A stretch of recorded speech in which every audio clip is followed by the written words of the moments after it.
এখনকার সময় আর কয়েকশো বছর আগের সময়টা কি এক?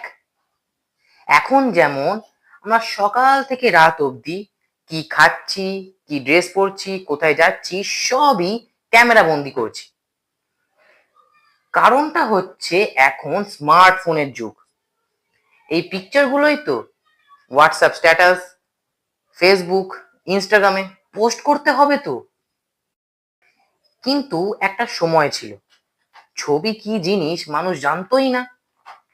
বেশ কিছু বছর পর মানুষ হাতে আঁকা ছবির সৃষ্টি করলো। তারপর 1826 সালে ফ্রান্সের জোসেফ নিসেফোর নিয়েভ সর্বপ্রথম সূর্যের আলো ব্যবহার করে স্থায়ী ফটোগ্রাফ আবিষ্কার করলেন। এই সেই প্রথম ছবি যা তুলতে সময় লেগেছিল 8 ঘন্টা। এরপর 1839 সালে লুই ডাগুয়েরিওটাইপ নামক একটা ক্যামেরা আবিষ্কার করে জনপ্রিয়তা পান, যাতে মেটাল প্লেট ব্যবহার করে ছবি তোলা হতো।